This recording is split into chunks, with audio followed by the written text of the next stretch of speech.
Hi everyone, welcome back to the channel and welcome to another reaction video. Today I'm going to be watching, reviewing, and reacting to Season 2, Episode 5 of Mindhunter. So this episode that's coming up seems to be an extra long one, so I'm prepared here, settling in for a long haul of watching. Since this one seems to be like an hour and 10 minutes almost, and I'm not quite sure why, since it's just kind of in the middle of the season, but I guess we will find out, right? And then last episode we had some pretty big developments with Holden kind of getting them pushed out of Atlanta with his big mouth running off.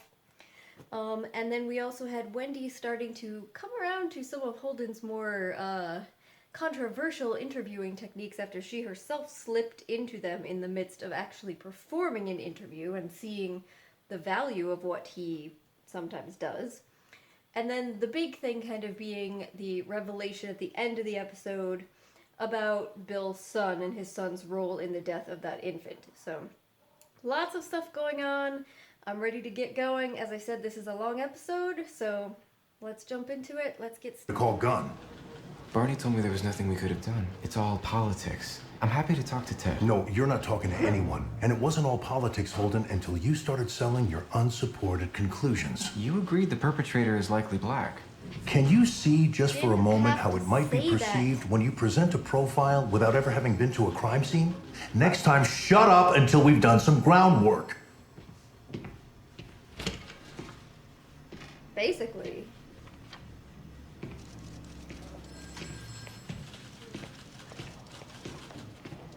It's like Holden knows what he's talking about. He's probably right, but he doesn't know how to get people to listen, the people that need to listen.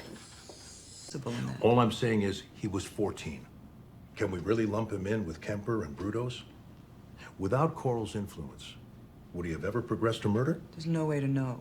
But incredibly, he acknowledges a deep connection with a man that he saw do horrific things, who even threatened to kill him. Maybe his need for acceptance was more powerful than any moral boundary. And Coral exploited that.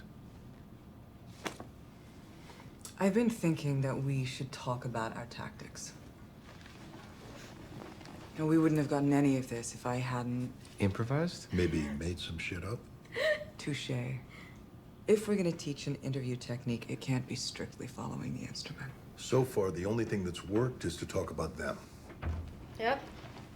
Oh, here he comes. It was Manson's theme. The prosecution's case rested on his desire to incite a race war as motive and his control of the family as means. Ever heard of Christian Aventa? No. Ex-con who declared himself a messiah. He founded his own church, preaching society was corrupt and doomed. He said there was a race war coming. Krishna said he knew a secret place in the desert where he and his flock could wait it all out. Then, when the war was over, they'd emerge and create a new civilization. That's right out of Manson's playbook. So Manson just Krishna's ripped him off? playbook. Manson stayed at his church in '68. He said it's like the spirit of everything brought me there. Later, he espoused exactly the same doctrine, calling it Helter Skelter. Helter Skelter wasn't even Manson's idea. As borrowed as the name. He's a fraud. Still, the question remains, how does a guy like that get kids like that to do that? Wait, he's refusing to come out of his cell. I'm stunned. Any chance Kemper's available? I can check. No, not Kemper. We came to see Manson. We'll wait him No, out. I'll be fine. You need to ask Kemper about returning to the scene of the crime for We BTK. know he did that. He told us. But we need to know why. I will be fine.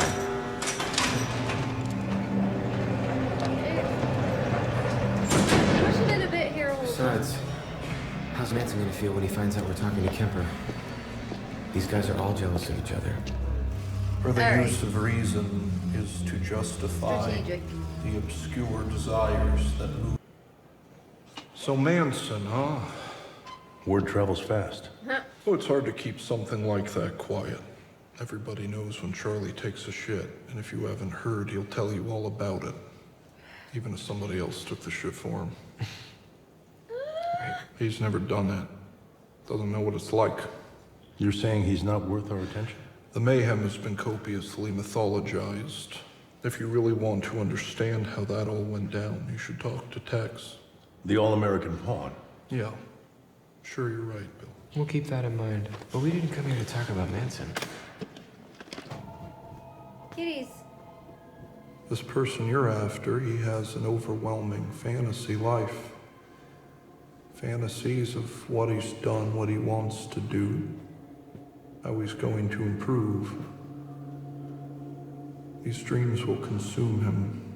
Soon the real world won't even compare. How do we catch a fantasy, Ed? You can't, if he's any good. You'll never see it. He'll live like any other person, have relationships, hold down a job. We know killers don't have the tools to manage real life. They come from marginalized backgrounds, they break under the pressure of what they've done, they make mistakes. But Kemper's right about this with BTK. Seems to me everything you know about serial killers has been gleaned from the ones who've been caught. That's a point. He's got a point. Sorry, Ed. And he's right, though. That's something that they've That's all right, Bill. repeatedly talked about, how Did you save enough tape for the charlatan? About extra. He'll need it, he's a talker. I'm still trying to write my book, I just need access to a typewriter. Yeah, we'll see what we can do. Thank you, Bill. See you around. One more thing. Manson is really small. Like really small.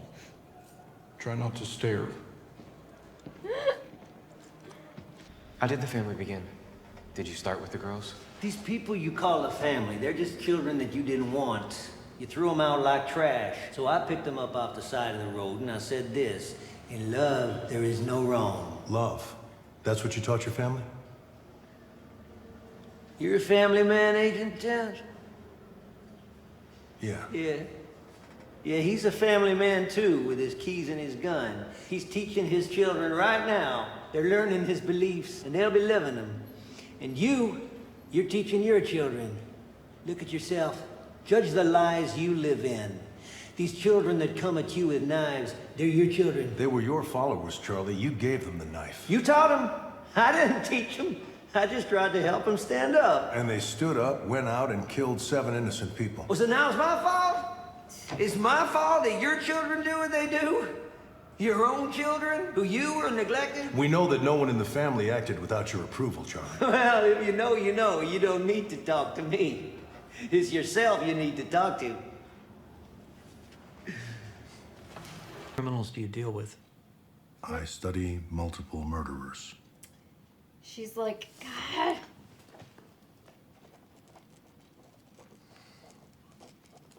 And were you interviewing an actual murderer this morning? I was late because I was in California interviewing Charles Manson. Manson. Yes, sir. But you spoke directly with Charles Manson. Oh. Wow. He is quite the character, isn't he? You ain't kidding. Yeah, I must admit, I'm very intrigued by what that conversation was like. Could you share any tidbits? Sure. It's actually gonna work to his advantage. Now that I've been in here a while, I understand Charlie a whole lot better. The thing that keeps happening because people are fascinated. And that this was his plan, not anyone else's. He was doing whatever he could to keep authority over his family. Control, or at least the appearance of it, was worth any cost. Even 7 murders. When we were leaving, he did a weird thing. He asked for my sunglasses, so I gave them to him. A guard chased me down and said Manson bragged to everyone he stole them from the FBI. He was willing to go to the hall just to look powerful. On the one hand, you have a bunch of drugged out kids. On the other, a practiced, manipulative ex-con. And you're arguing that Manson was forced into it? No. Tex gave a pretty detailed account of succumbing to brainwashing. He didn't dismiss the idea that he would have killed without ever meeting Manson. Manson found the right people, Young, submissive, alone. but primarily people with untapped potential. People who saw themselves as outliers. People who only had to have their fear removed to do what they did. He simply helped them be who they were. That's not what Bill wants to hear because he's thinking about his Hi. kid. Escort me in? You have a very compelling presence. Spending all your time in such solitary pursuits, you may not even be aware of your effect on people. Oh God. What are we doing here? Well, every job has its politics. I mean is, we could be somewhere else together. Oh. I'd like to be alone with you. Warren, no, thank you. We could be really enjoying. What's important in the Manson story is that we're learning what compulsions motivate behavior. For him, it was the appearance of control. His crimes can be boiled down to that singular need. You're By correlating right. psychological fingerprints to But- known behaviors, we're building a primer to understanding criminal action. That guy just walks away. He's like, bring the funny guy back. I want to hear the anecdotes. Not the theory behind it. Hello? Hey, Holden. News from Atlanta. Jim, tell me. Another body, another strangulation. How old? 12. Clifford Jones. He was clicking cans for chains so his aunt could do laundry. Broad daylight. He's number 13.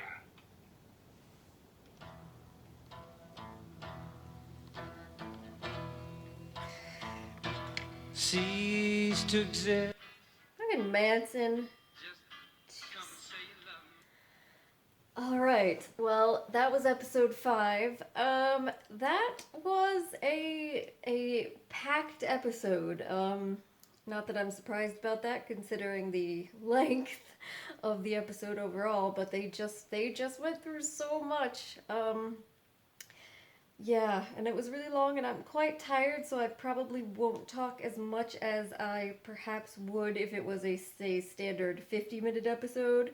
But there was a lot of interesting things that happened here. I was particularly interested in the whole dynamic revolving around Manson and Ed Kemper in terms of the need for both ego stroking and control. And that's something that they kept coming back to with Manson, but really is with all of them, right? They have to find some way to feel control in a world where they generally don't feel that they have much. It's search for power. So even to the extent where Kemper would be like looking down on Manson as somebody who hadn't actually personally committed murder, just convinced other people to commit murder, and he's kind of mocking him and as saying that Manson just takes credit for what other people have done. Even that is just a way for Ed Kemper to continue to feel a sense of power and control, that, oh, I was capable of actually doing this. Other people are not. They just have to, like, talk about it because, you know.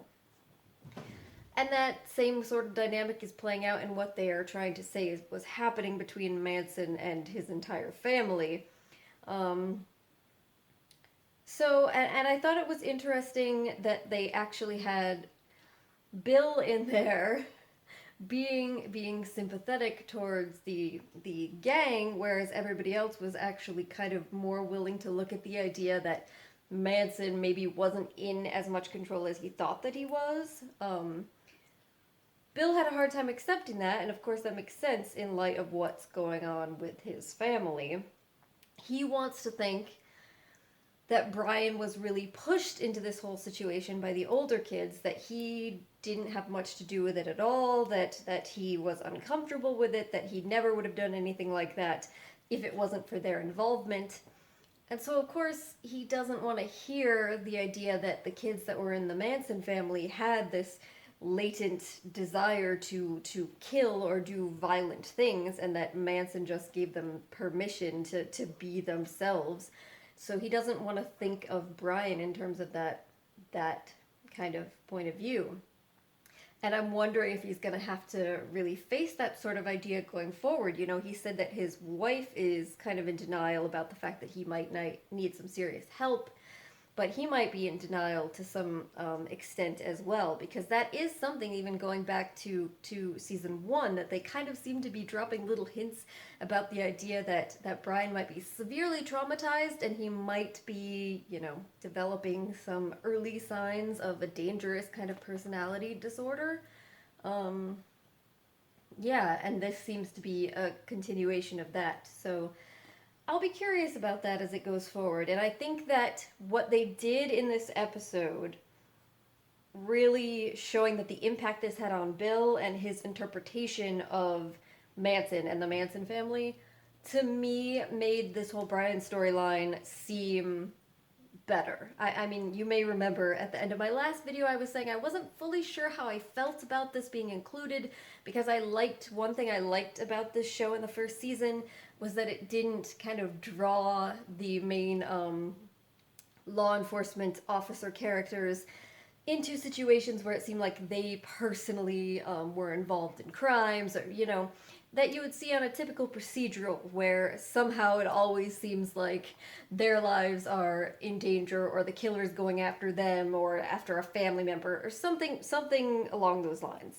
I liked that Mindhunter wasn't doing that, and so I kind of wasn't certain how I felt about the Brian storyline, but I think that they did a good job in this episode of really kind of solidifying the purpose of it, justifying it. So I'm more on board, and I'm curious going forward to see what actually ends up happening with Brian, if they're going to come to a conclusion that they maybe aren't the best equipped to help him through this. I don't know.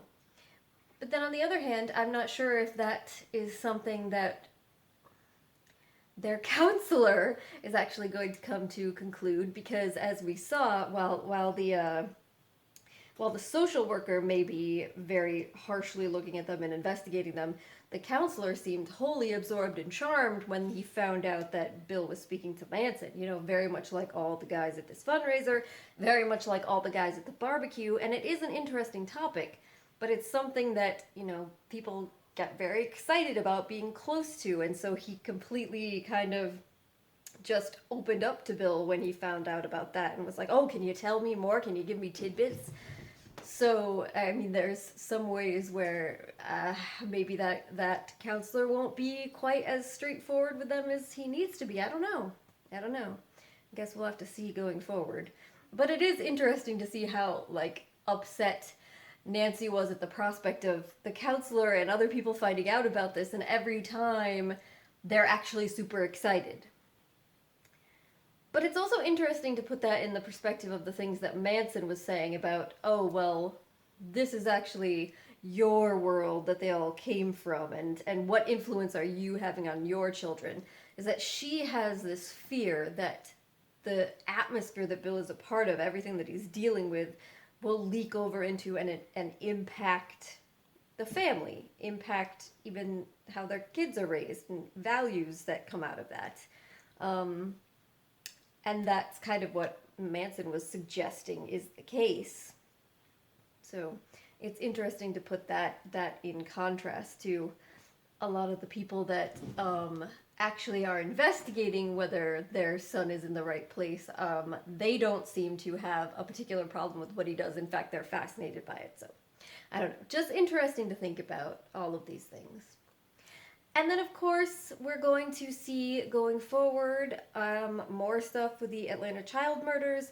You know, they really had to be pulled back from this episode because they were kicked out of there, but at the very end, Holden gets that phone call, another child has been murdered, and so they're going to eventually get pulled back into it, as we know that actually did happen with the FBI. But so yeah, a long episode, but a really interesting one. More interesting stuff from Kemper, as there always is whenever he is on the show.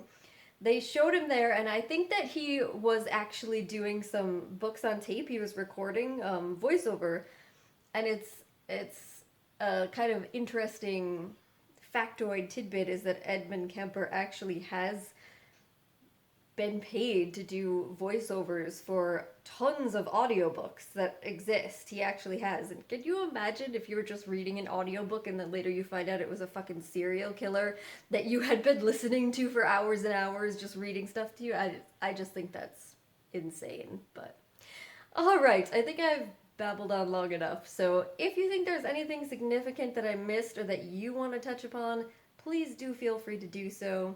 Otherwise, I'll just say thank you very much for joining me today. Hopefully I will see you next time. Bye.